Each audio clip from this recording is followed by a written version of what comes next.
Ele nem me ligou. Depois de tudo que passei, as missões, as cirurgias, os anos desviando de tiros e enterrando amigos do exército, abri meu celular e vi só uma mensagem do meu pai. Não se incomode em vir neste Natal. Achamos melhor você ficar longe este ano. Sem perguntar como eu estava. Sem dizer que sentiam minha falta. Só uma mensagem que mais parecia um aviso de que eu não era mais bem-vinda pelas pessoas que deveriam me amar sem condições. Meu nome é Raquel Monroe. E se você está me ouvindo agora, fica comigo. Já passou pelo inferno e, quando voltou para casa, percebeu que sua família preferia manter a porta trancada? O exército me ensinou a segurar as emoções, mas essa mensagem doeu mais que explosão de bomba. Minha mãe não disse nada. Meu irmão também ficou quieto. Era como se todos já tivessem combinado de me cortar da família antes mesmo do Natal.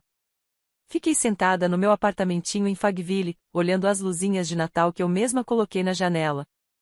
Só pensava, o que eu fiz para merecer esse gelo todo? Respondi com uma palavra só. Beleza.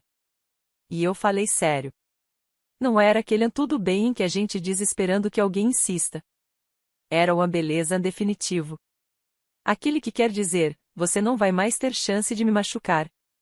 Fechei meu notebook, cancelei a passagem que já tinha comprado fazia 3 semanas, e me servi uma taça de vinho tinto. Brindei o ar, como se brindasse a família. 5 dias depois, acordei com 10 chamadas perdidas.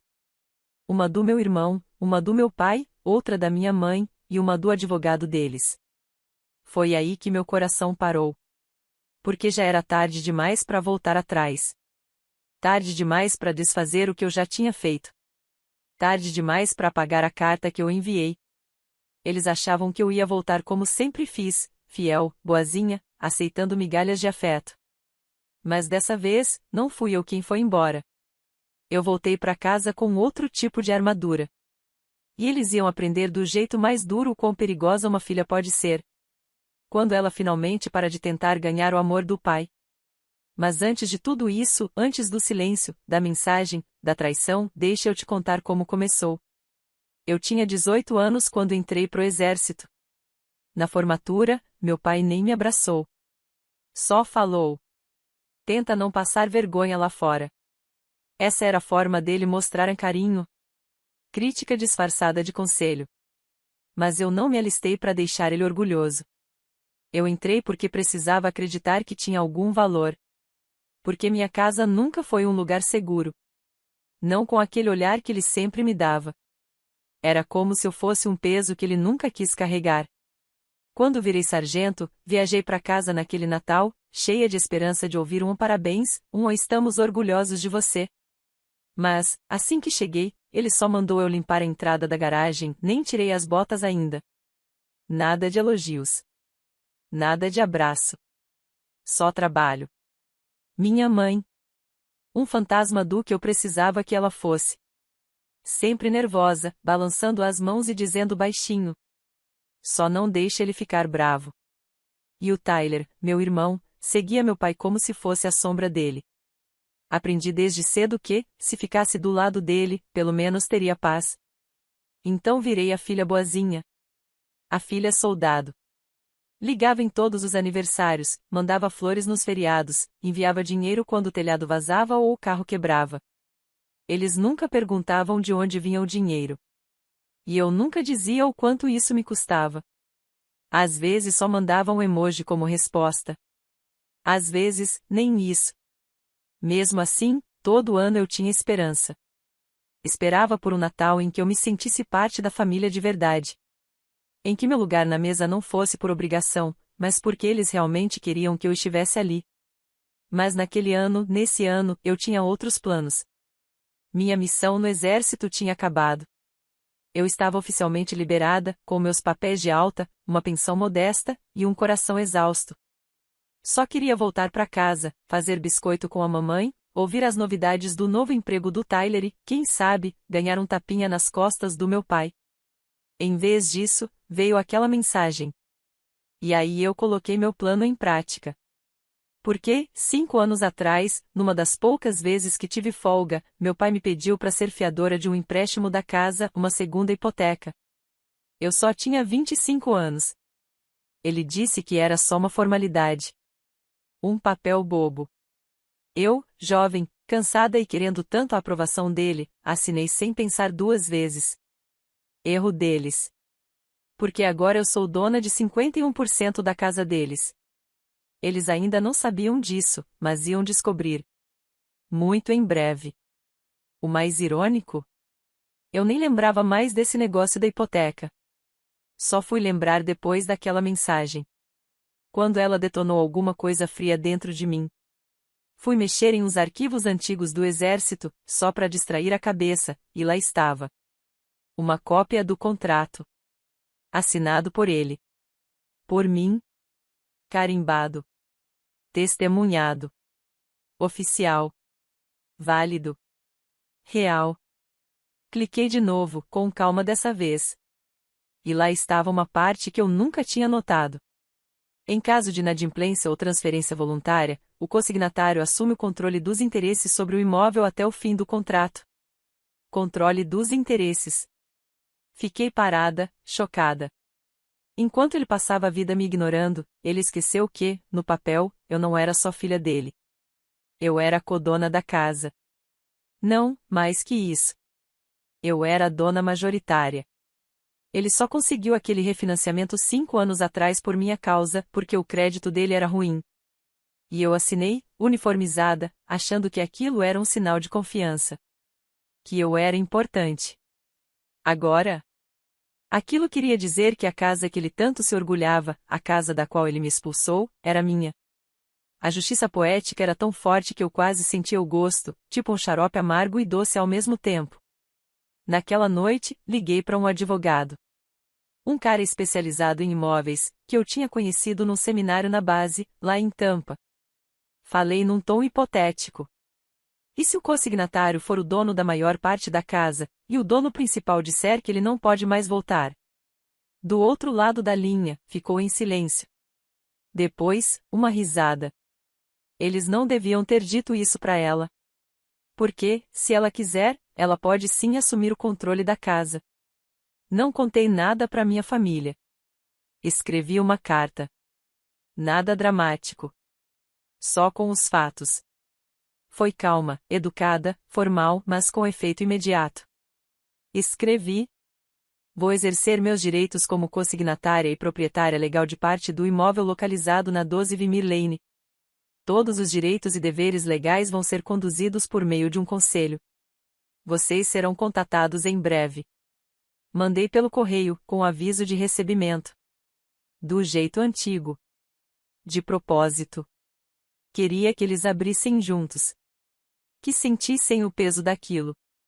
Depois disso, fui passar o Natal sozinha numa cabana tranquila na Sock Mountains. Neve caindo, lareira acesa, celular desligado. 5 dias depois, liguei o telefone. 10 chamadas perdidas. Uma delas, de um advogado. E eu sorri. Não por vingança. Mas porque, pela primeira vez, tudo estava claro. Eu não precisava da permissão deles para voltar para casa. Eles estavam morando numa casa que, legalmente, era minha. O primeiro a ligar foi o Tyler. Hatch, que droga é essa? O pai tá surtando. Falando de advogado, de despejo, o que você tá fazendo? Tomei um gole do meu café e olhei para as montanhas cobertas de neve. Respondi calma. Tô exercendo meus direitos. Do mesmo jeito que o pai exerceu o dele quando me mandou não voltar para casa. Você vai mesmo tirar eles de lá? Por causa de uma mensagem besta? Ainda não, Tyler. Deixei essa frase no ar. Ele ficou sem saber o que dizer. Vai, Hatch. É o pai, você sabe como ele é. Sei sim. E é por isso mesmo que estou fazendo isso. Porque tem uma coisa. As pessoas que mais machucam a gente geralmente acham que a gente nunca vai reagir. Elas confiam no nosso silêncio, na nossa carência, na nossa esperança por migalhas. Mas eu não queria mais migalhas. Eu tinha um contrato. E pela primeira vez na vida, eu tinha poder. A ligação seguinte foi do advogado deles, um tal de Harold Wells. Tentou parecer tranquilo, mas eu ouvi o nervosismo na voz dele.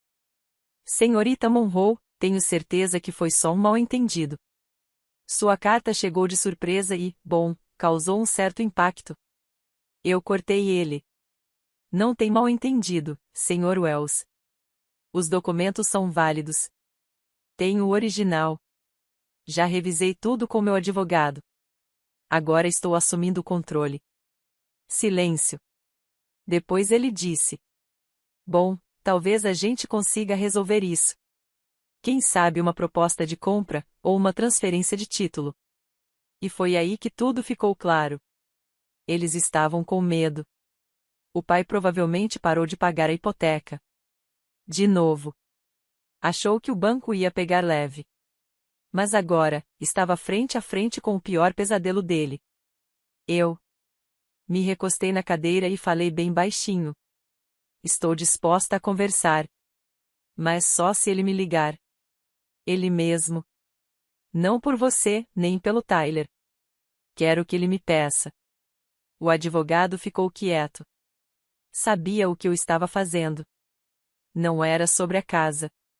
Era sobre reconhecimento. Desliguei. Olhei em volta da cabana. Não tinha árvore, nem meias penduradas, nem cheiro de canela ou presunto assado. Mas, estava em paz. Essa paz que eu estava sentindo, eu conquistei com dor, com silêncio, com o tempo. Eles ainda não sabiam, mas eu cansei de ser a filha do soldado que eles podiam ignorar. Agora, eu era dona da casa. E aquele Natal, ia ser bem, bem desconfortável por lá. Na manhã de Natal, o celular tocou de novo. Dessa vez, era minha mãe. Raquel, ela sussurrou, com a voz tremendo igual panela de pressão prestes a explodir. Por favor, não faz isso. Seu pai tá uma fera. Não dormiu nada. O Tyler mal tá falando. Não dá pra gente deixar isso pra lá? Esquecer tudo? Quase ri. Mãe, falei com calma. Você lembra o que ele me mandou? Ela ficou em silêncio. Continuei. Ele disse para eu não voltar para casa no Natal. Nem esse ano, nem no próximo. Disse que eu não era mais bem-vinda. Você sabe o que isso fazenda com alguém que passou quase 10 anos fora, servindo? Que mandou dinheiro da zona de guerra, que nunca esqueceu um aniversário ou uma ligação. Ainda em silêncio, eu fui mais fundo. Mãe, no meu aniversário de 26 anos, eu estava num deserto. Fui emboscada na estrada em Clee. Depois que consegui sair viva, eu liguei para vocês. Sabe o que você me disse? Eu não lembro, ela murmurou. Você disse, que bom que você tá bem, mas não fala disso perto do seu pai. Isso deixa ele nervoso. E ali estava a verdade. Eles sempre andaram em volta do assunto. Eu não era filha deles. Eu era o problema. Um fantasma que só servia quando ficava calada e distante. Mãe, falei com carinho. Eu não tô fazendo isso por raiva. Tô fazendo isso porque percebi que, se eu não tivesse nada para oferecer, nunca mais iam me aceitar de volta. Ela começou a chorar. Soluços fortes, doloridos. Implorou para eu desistir daquilo. Mas eu não desisti. Dessa vez, não. O que ela não sabia era que eu já tinha entregue os documentos oficiais, avisando que a posse da casa ia mudar. A entrega seria naquela tarde. E para completar, eu contratei uma empresa de administração de imóveis, gerenciada por um amigo veterano da base, para cuidar de tudo. Eles iam aparecer no dia seguinte, não para expulsar ninguém ainda, mas para fazer uma inspeção oficial e deixar claro que a casa já não era mais deles. Naquela tarde, me sentei perto da lareira, com um suéter grosso, vendo o fogo dançar. Sem presente, sem família. Mas eu tinha paz, tinha justiça. E uma coisa ainda mais doce do que qualquer música de Natal. Controle. Eu não virei o mundo deles de cabeça para baixo por vingança. Eu só lembrei quem era o nome que estava na escritura da casa. E aquele ano, aquele Natal era meu. Às 4 da tarde, o gerente da empresa me ligou. Oi, Hatch. A gente fez a visita. Seus pais não ficaram muito felizes de nos ver, mas mantivemos tudo na calma, como você pediu. E aí, como tava? Perguntei. Ele soltou um suspiro. Visualmente, a casa tava até que boa. Mas por dentro? Vazamentos no porão, sótão inacabado, manchas de mofo embaixo das janelas, precisava de reforma. E aí veio a bomba, 2 dos 3 quartos estavam ocupados por inquilinos. Estudantes. Gente que provavelmente estava alugando por fora, sem contrato, tudo por baixo dos panos. Eu congelei. Eles tinham alugado meus quartos. Isso mesmo. Transformaram minha casa no negócio de aluguel e não me disseram nada. Enquanto mandavam mensagem me dizendo que eu não era bem-vinda. Naquela hora, meu estômago virou não de raiva, mas de decepção. Usaram meu nome para financiar a casa, colocaram estranhos lá dentro, e ainda disseram que eu não tinha lugar ali. Naquela noite, escrevi uma segunda carta. Dessa vez, nada educada. A partir de 2 de janeiro, vocês estão recebendo um aviso formal de 30 dias sobre a troca na administração da casa. E talvez o fim do direito de moradia. Os contratos de aluguel que fizeram são ilegais. Não podem mais cobrar aluguel. Essa propriedade agora está sob investigação por violação de regras. Qualquer comunicação, só pelo advogado. Assinado. Raquel Monroe, sargento de primeira classe, Exército dos Estados Unidos, aposentada. Coproprietária legal, 12, Vimir Lane. Mandei isso direto pro advogado deles, o Harold. E pro Tyler, só mandei uma mensagem. Olha sua caixa de correio.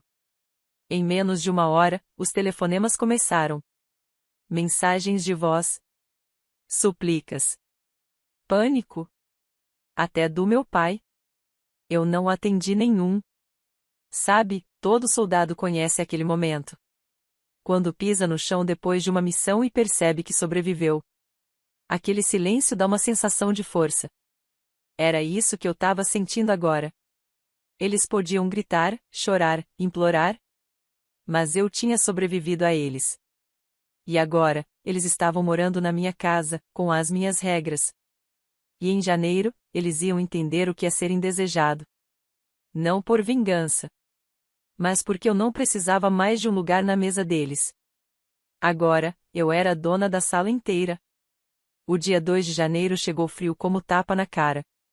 O céu estava cinza, prestes a nevar. A garagem do número 12 na Vimir Lane estava cheia, 3 carros, 2 eu nem reconheci. Eu não fui sozinha. Levei o administrador da casa, um chaveiro e uma prancheta com todos os documentos. Tava vestindo casaco escuro, botas limpas e minhas plaquinhas de identificação do exército penduradas no pescoço. Eu não tava lá para brigar. Tava lá para inspecionar. Para resolver. Meu pai abriu a porta, cara vermelho, suando apesar do frio. Raquel, que palhaçada é essa? Gritou. Não respondi na hora. Passei direto por ele. Minha casa, minhas regras. Minha mãe apareceu na escada, com um terço na mão, o mesmo que ela só usava quando queria fazer cena. Tyler estava sentado no sofá, pálido, derrotado. Ele nem olhou para mim. Respirei fundo e falei. Essa é uma mudança legal de dono e de quem cuida da casa. A partir de hoje de manhã, todos os direitos da casa estão sob o meu controle. Vocês têm 30 dias para decidir, ou fazem um contrato de aluguel comigo, ou se mudam. Meu pai explodiu. Se mudar. Você não pode fazer isso. Essa casa é nossa. Não, eu respondi. Essa casa é meu investimento. Ele rosnou. Fui eu que construí isso aqui. Você nem pagou. Olhei firme e disse bem frio. E eu coloquei essa casa no nome de um garoto de 24 anos com uniforme só para você não ficar mal com o banco. Ele ficou em silêncio. Olhei em volta.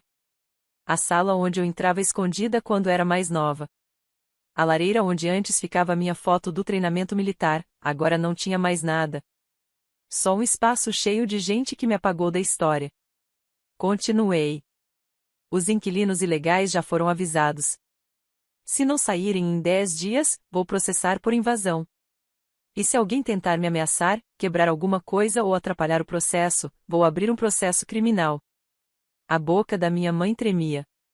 Mas, para onde a gente vai? Ela perguntou, com os olhos cheios d'água. Olhei direto para ela. Não sei, mãe. Talvez sentir o que é não estar em casa no Natal. Ela começou a chorar. Tyler se levantou, pareceu que ia dizer alguma coisa. Talvez pedir desculpas. Mas eu levantei a mão e falei. Não preciso de palavras. Eu precisava delas 10 anos atrás. Agora, eu preciso de limites. O chaveiro trocou o código da porta quando a gente saiu. A neve rangia sob minhas botas. O ar estava gelado, mas tinha cheiro de coisa limpa. E, pela primeira vez em anos, eu não me senti como a filha rejeitada. Eu me senti uma mulher que voltou mais forte do que eles imaginaram. Talvez eles chamem isso de frieza. Eu chamo de sobrevivência. O prazo final acabou no dia 31 de janeiro. Eles não brigaram, não ligaram, não tentaram impedir. Só o silêncio. Aquele silêncio que aparece quando alguém finalmente entende. Ela não tá mais blefando. No dia seguinte, cheguei com uma chave nova na mão. A casa estava vazia. Sem bilhete, sem adeus, só um eco vazio quando abri a porta. A mesma porta onde um dia eu fiquei, de uniforme, rezando por um abraço. E recebi o abandono. Fui andando devagar pelo quarto. No antigo quarto do Tyler, achei uma etiqueta velha de mochila de uma viagem de esqui. Uma viagem para a qual nunca me convidaram. Na sala de estar, vi um risco fundo no chão, bem onde ficava a mesinha de centro. Aquela mesa que eu comprei com meu primeiro salário do exército, quando eu tinha só 19 anos. Eles diziam que era deles, mas eu sabia que tinha sido sozinha. Fiquei olhando aquele risco na madeira por um tempo. Não com raiva, mas pensando como as feridas mais profundas são aquelas que ninguém vê a gente sofrer.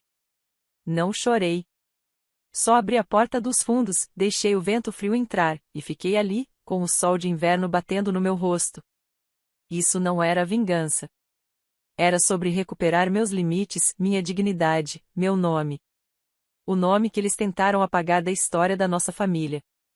Transformei a casa num alojamento temporário para mulheres veteranas. Jovens como eu. Com histórias parecidas, de volta para casa, rejeitadas, tentando se reencontrar além do uniforme. Chamamos o lugar de Casa Monroe. Quando alguns repórteres vieram atrás, depois que um jornal local contou a história da veterana que pegou de volta a casa da família que a expulsou, eu não contei tudo. Porque não era para expor ninguém. Era para me curar. Então, quando me perguntam, valeu a pena? Eu só sorrio e digo, mais do que você pode imaginar. Não visito mais eles. Eles também não me ligam. Mas todo Natal, eu acendo uma vela na varanda. Não por eles. Por mim. Pela garota que um dia ficou ali fora, na neve, se sentindo indesejada. Ela conseguiu voltar. E fez com que nenhuma mulher como ela precisasse ficar sozinha de novo.